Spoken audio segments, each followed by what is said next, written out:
Can you get so high you can predict your own destruction? Then we travel back to the 1500s to take a look at a satanic serial killer who cut a bloody swath across Europe. Is it possible that this madman actually had access to black magic that turned him into an unstoppable killing machine? Today on Dead Rabbit Radio.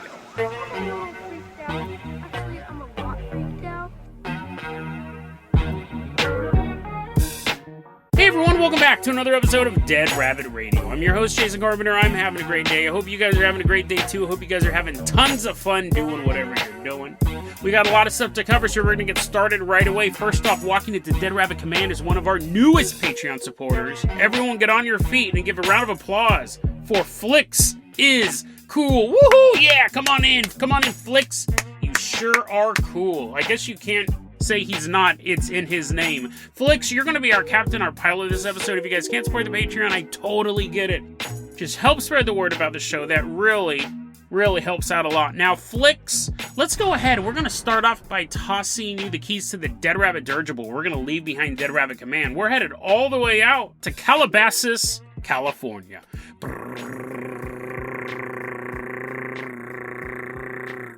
In Calabasas, California, there is a man. A man who has it all. Wealth, fame, power. But just when you have all that stuff doesn't mean that you're happy. I mean, definitely those things can make you happier, but a lot of people still have that void. Why am I here? What is truly important to me? Who am I?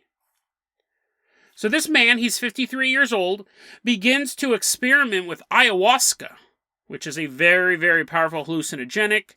They've used it in shamanic journeys for centuries, and now it's the brand new craze. If you can get a hold of some, you can do it yourself. You're supposed to have like a shaman there to help guide you, but you can just take it yourself. If you're famous enough, if you have enough money, you can just have the ayahuasca delivery service show up and be like, I'm going to drink this all by myself. What could possibly go wrong? Now, this man said, listen, I've done ayahuasca up to 15 times. I'm experienced with it. But there was one time that I had such a hellish experience, it changed me. This man, he says that it takes about 45 minutes for the ayahuasca to kick in. So he's a busy man. He's famous, right? He's wealthy. He has stuff to do. He goes, you drink the ayahuasca and it's 44 minutes. It hasn't kicked in yet. Maybe I need more. So this guy basically double dosed and might have triple dosed because he kept waiting for it to kick in. He's like, 44 minutes and 30 seconds. I'm still not high. Time for another sip of this ayahuasca. After the ayahuasca kicked in, because eventually it will, right? He's sitting in his mansion that he bought with the money that he earned, coming up from the bottom, coming up from nothing. Everything this man has, he earned it. He spent his entire life working towards this goal. Working to be rich enough to take ayahuasca in a Calabasas, California mansion. He's sitting in his mansion, and what happens is he starts to see his money floating through the house.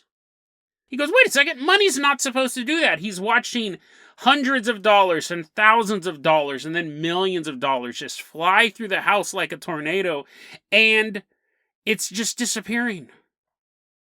He's trying to grab as many bills as he can, but each time he grabs one, it just completely fades away, and he's watching all of his wealth vanish.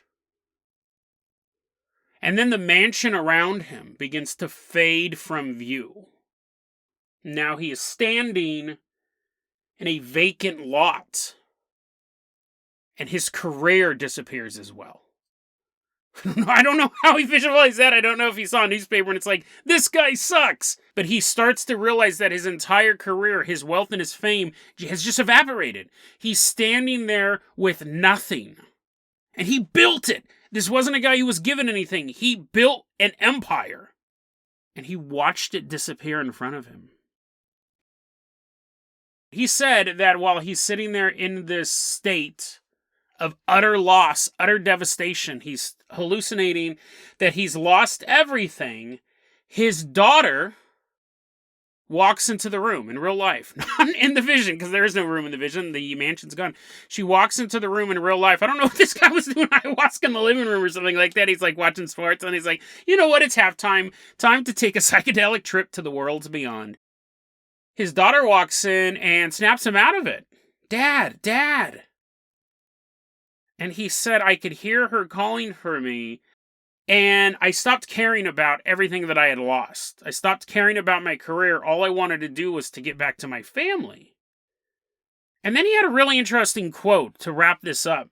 Quote, when I came out of it, I realized that anything that happens in my life, I can handle it. I can handle any person I lose. I can handle anything that goes wrong in my life. I can handle anything in my marriage. I can handle anything that this life has to offer me. Unquote. That man was Will Smith, like a year or two before his career disintegrated on Oscar night. Will Smith, about 4 months ago, did an interview. I don't know when he actually did the drugs, but about 4 months ago, Will Smith was on David Letterman's Netflix show, My Next Guest Needs No Introduction. It was just recently released, but it was recorded months before the Oscar night, so the ayahuasca journey, I don't think it happened right before the taping. He woke up and he's like, oh wait, I gotta get down to the cell.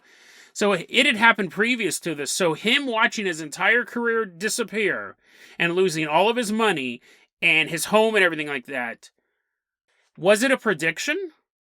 Like, it's really, really interesting. When he took the ayahuasca, did it basically show him the future? Because Will Smith is on the skids. He's had like 2 or 3 movies canceled because of this. He's banned from the Academy Awards for 10 years. And I know what all of us are thinking. Who cares, right? We don't go to the Academy Awards. But his name is mud at this point. What happens is he really pissed off a lot of... Not just Chris Rock, right? Chris Rock just rolled with it and got 10 more years of material from it. The powerful people in Hollywood who take the Academy Awards super, super seriously... It was spinning on them. And I guarantee that for a long time when Will Smith goes out for a role, someone's going to get a phone call from some dude that we've never known, right? Some producer who has a lot of power and he's going to be like, don't hire him. That's going to go on for a long time. It's possible that Will Smith never makes another movie. That hidden network within Hollywood, they've shut him out. And all because he slapped a guy on camera. That was really it. He slapped a guy on camera at their most prestigious ceremony. So did the ayahuasca trip actually predict that his career was going to disappear? Because that's really what's happening. And it's interesting because we can always go, well, he's a millionaire. But we don't know people's standard of living. Like if you are a millionaire and you live in a mansion and you have all these fancy cars, you're assuming you're going to keep making millions of dollars each year. If someone just says that they earn $20 million a year, they may spend $40 million a year, right, on credit and all this other stuff, because they assume I'm going to be in the business for another 10, 15, 20 years. Will Smith has been in the business since he was like 16. So why would he assume at 53 he was going to not make any money anymore? And he said before that was his worst fear, was going back to poverty. That's where he came from. And he built this empire, and then he slapped a dude, and he spit in the face of the powerful establishment of Hollywood. It humiliated them. And he is shut out. And the ayahuasca thing, like, did the ayahuasca predict that this was going to happen? Or did the ayahuasca, this journey, prepare him for it? Like, was there no way to prevent what was going to happen? Like the stars were going to align in just the way that Will Smith was going to walk up and slap Chris Rock. And the ayahuasca journey was to say, you are going to lose your career very soon. And this is what it's going to feel like, and you better be prepared for it. Or, so it could have predicted something that couldn't be changed. It could have predicted something and tried to help him psychologically deal with it, because it couldn't be changed. Or was the ayahuasca there to prevent it? Not just predict, but prevent. Was it showing him that you are at risk of losing everything?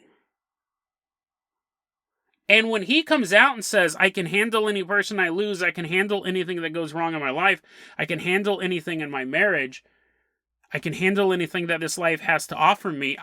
Will Smith, I love you, I love your work, but I don't know if that's true. Like, you can say that, But Chris Rock made a joke about your wife and you couldn't handle it.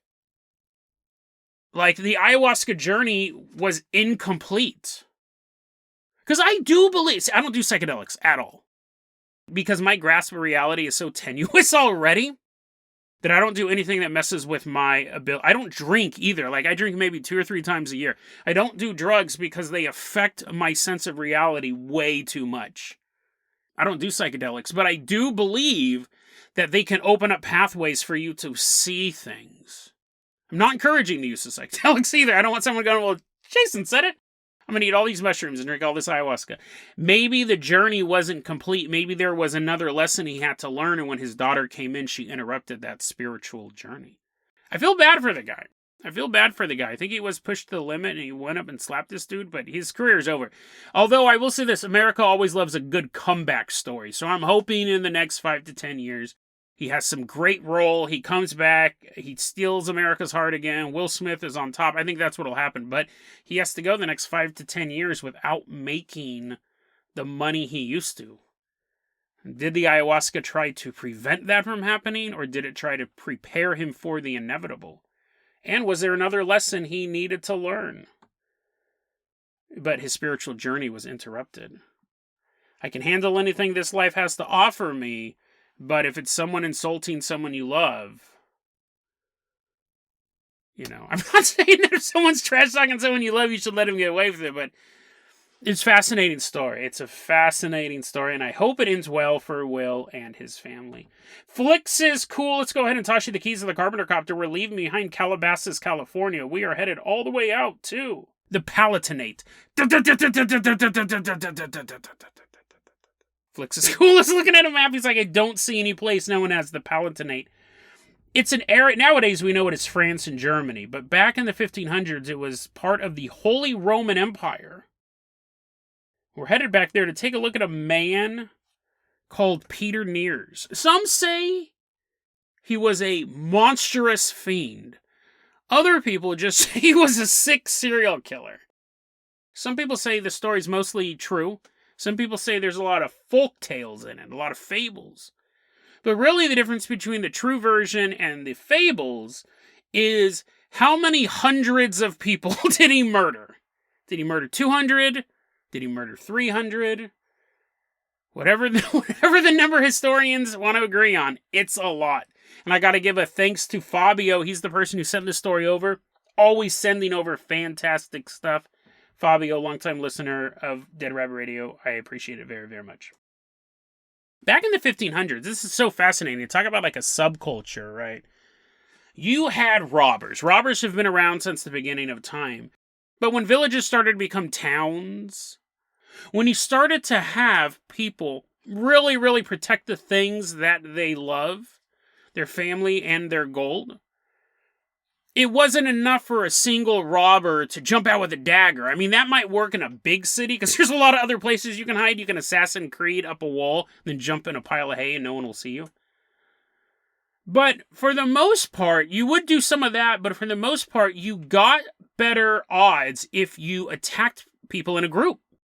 And that makes sense. I mean, today we have the gang, right? You can get mugged by a person, but it's far more easy to have 3 people go into a liquor store than just one. But because the penalty for theft, for robbery, was death, if you got caught, you knew you were going to die, they killed indiscriminately. If they stole your stuff, it's not like nowadays when someone comes up to you and is like, give me your chains. You give them your chains, give them your wallet. They didn't ask for the wallet, you're just being polite. And then they'll hopefully leave you alone, right? Most of the time, they're just going to take your stuff and leave because they're a robber, they're a stick-up man, they're not a murderer. And the penalty for a robbery is, a couple years? If you get caught, it might even be a misdemeanor if you plead down to something.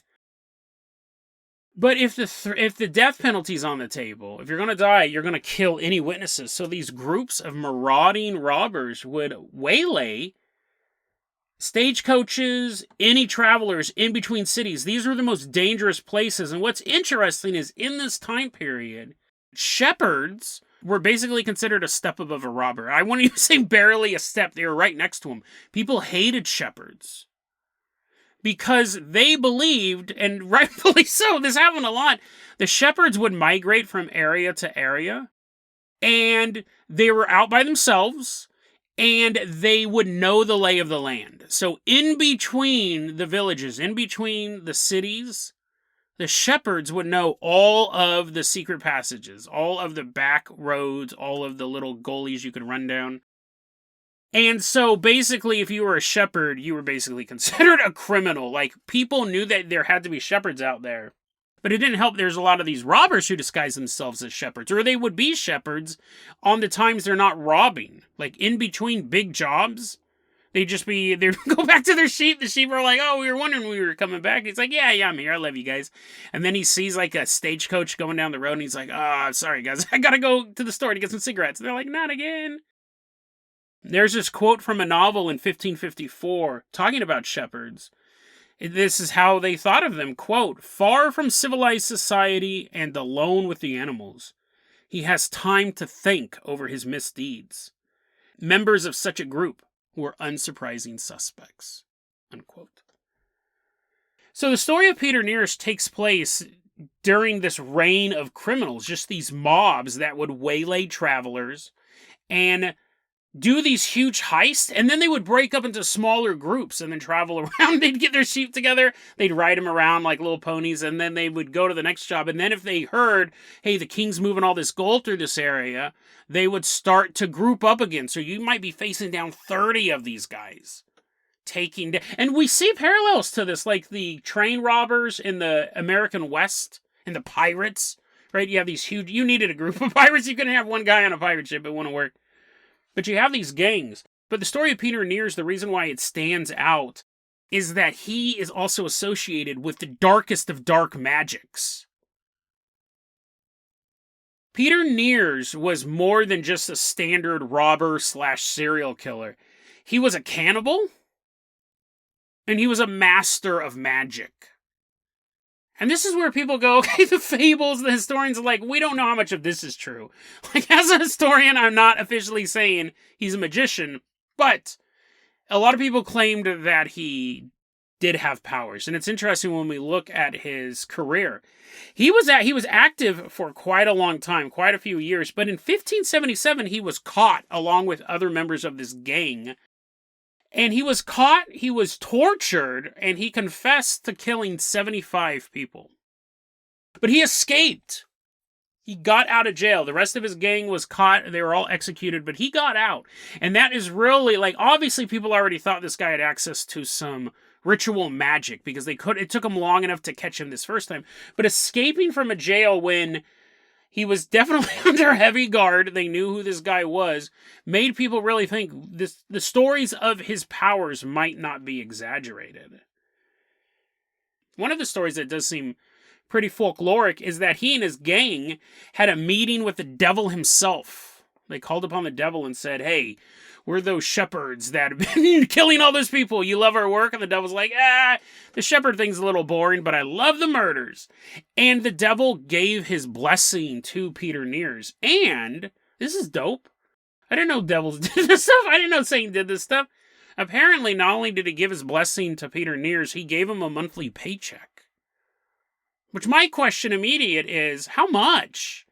Like, it's the devil, right? Any amount would be way too low. He has access to all the riches. If he was giving him $10,000 a month, I'd still be like, come on, devil. Come on. You're like a little bit more, buddy. So he always had money on him. And that was actually, there was a few things that you could always know that you had Peter Niers in your company. Because people were looking for this guy.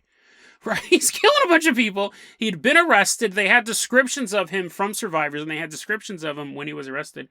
And he was described as being a very old man who had a long scar down his chin. He had 2 crooked fingers, and he always had money on him. Which is where I think part of the devil's allowance is coming from, right? A thief, you would imagine, the reason why you're a thief is because you need money. It would be odd that a thief would always have money on him, but that was one of the call signs of Peter Niers. He always had money on him. They say he always had the money on him. He also had 2 loaded pistols hidden in his pants, and he carried around a huge 2-handed sword. So you would think This guy, you should be really easy to pick this guy out of a crowd, right? He's the guy who can't walk right because he's afraid he's going to blow his kneecaps off. He's constantly carrying around this giant sword like it's out of a video game. But apparently, despite this stuff, he has pockets full of gold like Scrooge McDuck, 2 loaded pistols, and this giant sword. He was a master of disguise. Now, some people say it was the magic that did it. Some people say that he could turn into a rock. He could turn into a log. If you were pursuing him, you'd go into a forest and he'd be gone. And if they had only looked down, they would have seen a hollowed out log with a human face on it going, hee. And then it's full of gold and there's 2 pistols lying next to it and a giant sword sticking through it. He could turn into a rock, he could turn into a log, he could turn into a cat or a dog or other popular things of his shape-shifting abilities. What historians believe is they actually believe that he wasn't a shapeshifter because normal historians don't believe in that stuff. They believe he was a master of disguise. They believe that because he had mentors, right? He wasn't the first guy to do any of this stuff. There were people doing this long before him, and he was joining these gangs and he was learning from other people. They believe that his mentors taught him how to disguise himself.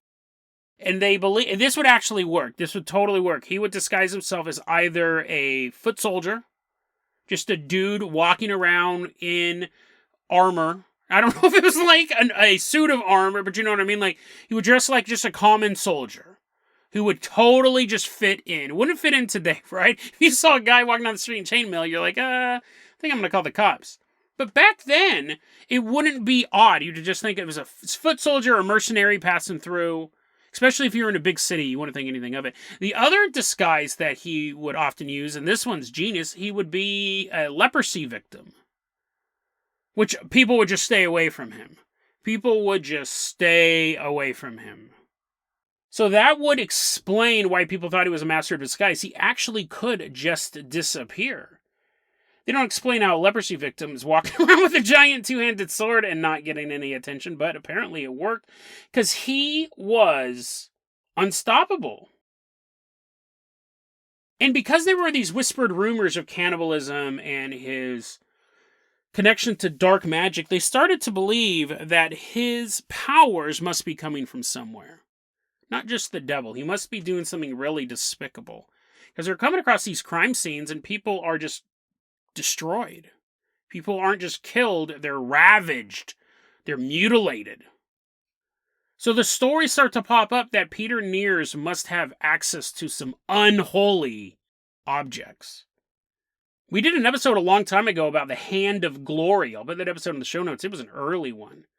And it was one of these old thief techniques where you would take a human hand, if I remember correctly, you would take a human hand and you'd have to repair it in some way. And you would light the fingers one by one, and everyone in the house would fall asleep, and then you could just burgle the house and be in and out, and no one would ever know. That was a really cool episode. I'll put that one in the show notes. So people knew about relics like that, but they didn't know if that's what Peter Niers was using. Some people believed that that was it, but it turns out his artifact was far more terrifying. In 1581, in Neumarkt, which is modern-day Bavaria, Germany,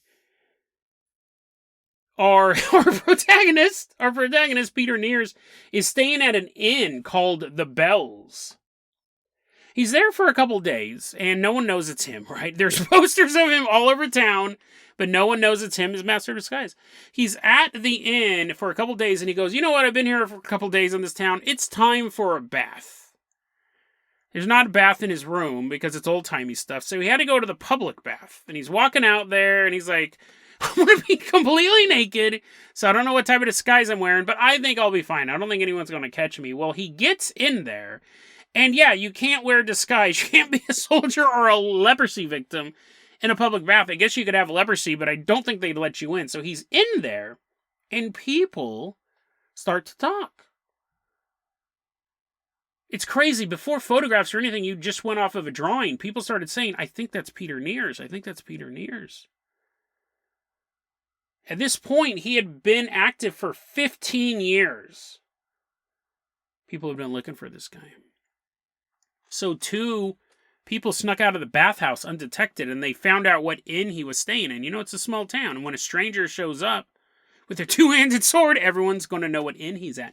They asked what inn he's at, and they go see the innkeeper, and they said, hey, What, you know anything about that weirdo who just came into your inn a couple days ago? He was smelly for one. He hadn't had a bath in a couple days. And innkeeper goes, yeah. That guy, he actually gave me this bag for safekeeping. And the two people are like, dude, we gotta look at this. We gotta look in this bag. Like, it's either full of, like, cotton or tulips, or it'll be proof that Peter Niers is at the public bathhouse. So they take the bag and they open it up. And what they find is a bag of fetus hearts and hands. I don't know why adding the hands on makes it even worse. It would be bad enough if it was just a bag full of fetuses, right? Sorry, Flix is cool. He's like throwing up in the corner. Blah. Sorry you're on this episode. If someone had a bag of fetuses, that would be pretty... I would be like, well, at least it's not the hearts. It's just babies. It's just their little fetuses in there. You open up the bag, and there was a bunch of fetuses in there, you'd still call them the cops. But fetus hearts is awful. And then the hands is just kind of gross, because you'd recognize those. I don't know if I'd recognize, like, a little fetus heart, right? They look in the bag and they're like, we expected to find 2 guns and a bunch of gold. We didn't expect to find a bag of baby hearts. So they go to the constable and they're like, just believe us. We're going to tell you a story. Just believe what we're saying. Don't look in the bag. And the constable's like, I kind of got to look in the bag. And they're like, you're not going to want to look in the bag. But anyway, so the constable rounds up a bunch of people. They go into the bathhouse and they arrest him. And he's then tortured for quite a while. And he ends up people don't know if this number is accurate. This is what he confessed to under torture. And people go, people say a lot of stuff under torture. He confessed to 544 murders. Those are the ones he admitted. Which either means he exaggerated it, or he did way more than that, and he was too embarrassed to talk about those ones. 544 murders. I mean, nowadays, obviously, that's still an astounding number, but back then, there were villages that didn't have 544 people living in them. Insane. So, like all good medieval stories, this one ends with a good old-fashioned torture. Day 1, you're like, okay, I'm just shutting the podcast off. I should have shut it off after the fetus hearts. Is he really going to read out the tortures? Day 1. It was September 13th, 1581. Day 1. They... Here, and I'm going to say this too. People always get so pissed off. I get like angry emails and YouTube comments when I say this. I think this is exaggerated. This is what news reports said at the time in like wood carvings, but I think it was propaganda. I did an episode about a guy who was strapped down to a hot burning throne and his skin was pulled off inch by inch. And I was like, that's impossible. That's fake. Here's why it's fake. A bunch of people were like, no, you're fake. You're fake. Don't say the torture's not real. I don't know who's defending the torture. I don't know who wants it to be real. I'm pretty sure it's fake. So let's take a look at this. Day 1, his flesh is torn from his body. Not all of it, just some of it, right? They got another 2 days to do. There's 3 days of tortures. Day 1, they tore some flesh from his body and they poured heated oil on his wounds. Okay. I'm not saying okay like that's okay. He's like, boring. When's the real torture start? I'm saying you could survive that. That's torture. So that was the first day, right? And I don't think they did it for all day. It probably took them an hour to do that. They pulled off some skin, poured some oil on him, and then the executioner's like, when's lunch? Then it's day 2. So, like, what, did they just send him back to the cell? And he's like, ow, ooh, ah, ooh, ow. I have this hot oil on my skin. Day 2, total de-escalation, right? Day 1, they tear his skin off and pour hot oil on his skin. Day 2, they take his feet, which are still attached to him, and they put heated oil on him. They're like rubbing it on. I imagine it's like that red spicy oil from like a Thai restaurant. He's all yummy, yummy, yummy. I am a cannibal after all. I'm gonna eat them feet. They held his feet over hot coals. Not even a fire. They couldn't even afford like logs and stuff for this. They held his feet over hot coals and his feet roasted. Because he had like on the hot oil, and then they held it over hot coals. Here's my question again to all you torture aficionados. 1, who was holding his feet over the hot coals? They're getting burned up too. They accidentally spilled some heated oil on their hand. They're like, oh, I hope I don't want to get cooked. And they're like, hey, can you hold his other foot? You're like, no! Like, someone has to be holding him over the hot coals. 2, why didn't they use a fire? Why is it just hot coals? 3, he's a cannibal. This is super delicious to him. He's loving it. Even though it's painful, like all those little cartoon wavy lines are coming up, the scent's coming up from his feet. day 3, I was so disappointed in day 3, because I had to look up something that I always thought was real, and it's not, well, it's real, but day 3, they drag him to the place of execution, which at that point, I mean, he can't feel anything, really. He's been all burned up and stuff like that, but they're like, oh, let's get him all dirty. They drag him to the place of execution, and he is broken on the wheel. So I always thought, I'd see pictures of this, right? It's a giant wheel, and I always thought that they tied you to the wheel, and then, I don't know why I thought this. I mean, if you said broken on the wheel, you tie someone to a wheel and then you roll it down a hill. They're like, wee, ouch, wee, ouch, wee, ouch, and they're getting crushed. Kids are like, oh, Ma, can I murder someone so I can be broken on the wheel? Not today, Johnny. But I imagined, shocker of shocks, that the wheel did a wheel-like motion to kill you. Do you know what it means to be broken on a wheel? This is so stupid. When you are broken on the wheel, this is what they did to Peter Niers. They dragged him across the dirty city to his place of execution, tied him to the ground, and then dropped the wheel on him. That's what they do. They pick a wheel up, a giant wheel, and they drop it on him. And then they pick it back up, and then they drop it on him. And then they pick it back up, and they drop it on him. What? You can do that with it. You don't even have to use a wheel. You can use a bat, or a sledgehammer, or something, or a boot. Why build a giant wheel if it's not going to do a wheel-like thing? I guess eventually, sometimes, if your bones are all busted up but you're still alive, they'll pick up your body. Ugh. And then they'll thread your arms into the wheel. So like your arms all busted up. People are like, dude, you're doing this podcast for no one at this point. Your arms are all busted up and they'll thread it through the wheel so you'll be hanging there from the wheel. And then guess what? They beat you up. They beat you up as you're there, and then you die. At no point could I find a hilarious death. At no point could I find someone being tied to a wheel and then it rolling down a hill. Maybe at some point people are getting tied to water wheels and they were drowning and then getting a little bit of air and drowning and get a little bit of air. I'm not saying I want advancement in torture technology, but if you're going to call something broken on the wheel, it should do a wheel thing, right? So, very disappointed. They did. He's not disappointed. He's dying very slowly. They dropped this wheel on him 42 times. And he still lived. Shows how inefficient dropping a wheel on someone is. He was eventually quartered by horses, and he died. That's the story of Peter Niers, probably one of the most prolific serial killers in history. The reason why we don't really classify him as a serial killer, because it was a side job. His main thing was robbing people. The killing was just to cover up the robbery. That normally doesn't get classified as a serial killer. And back then, that term didn't exist. But on a paranormal aspect, let's wrap the episode up like this. I find it so fascinating that we spend so much time pressuring the Air Force and the Pentagon for information about UFOs. But we never stop to ask police officers and FBI agents about their encounters with the paranormal in the field. Never. I'm sure there are beat police officers working the streets and FBI agents investigating crimes, and they come to something that they cannot believe. It's so unbelievable they can't even put it in their report. Because they would get laughed out of a job. Same reason why pilots weren't talking about UFOs for 50, 60, 70 years. And still a lot don't do it today. So if you had a police officer chasing down a thief, the thief runs around the corner, the officer runs around the corner, and the thief is gone. He's going to assume the thief just got away, right? He's going to call in backup, maybe call in a helicopter, depending on, the severity of it and how much of a risk this guy is to the community. But what if an officer actually saw a suspect vanish from him, right in front of him? Disappear. Turn invisible. Because this thief had access to a bag of black magic. A bag of fetus hearts. You're like, damn it, Jason, I thought you were done with that part.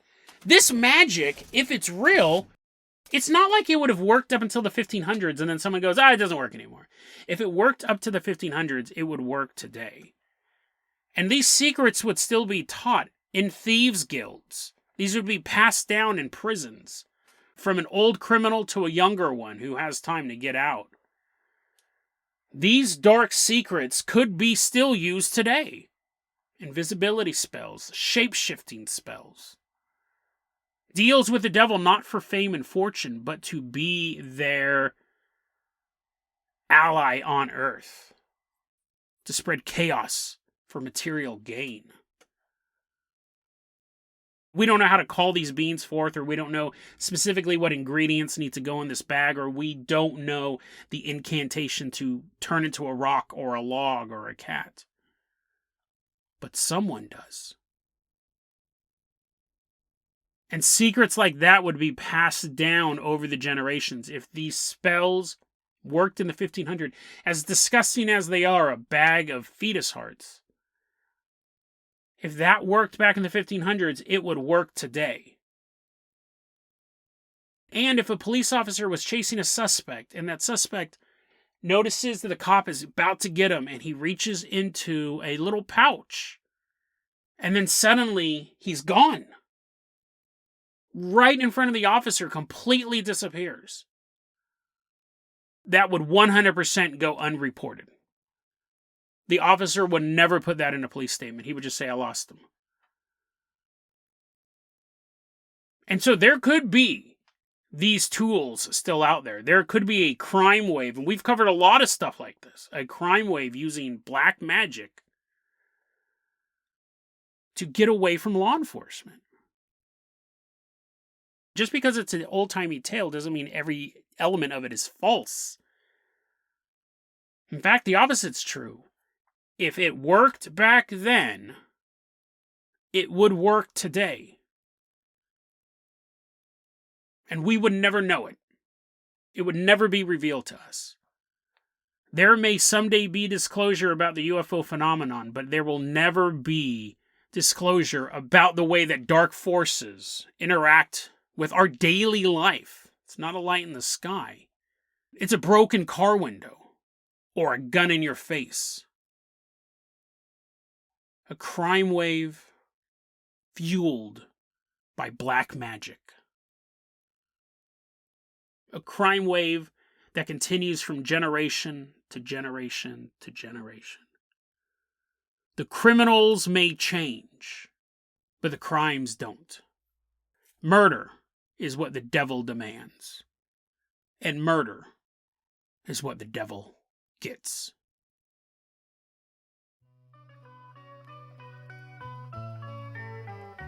deadrabbitradio@gmail.com is going to be our email address. You can also hit us up at facebook.com/deadrabbitradio. TikTok is at deadrabbitradio. Dead Rabbit Radio is the daily paranormal conspiracy and true crime podcast. You don't have to listen to it every day, but I'm glad you listened to it today. Have a great one, guys.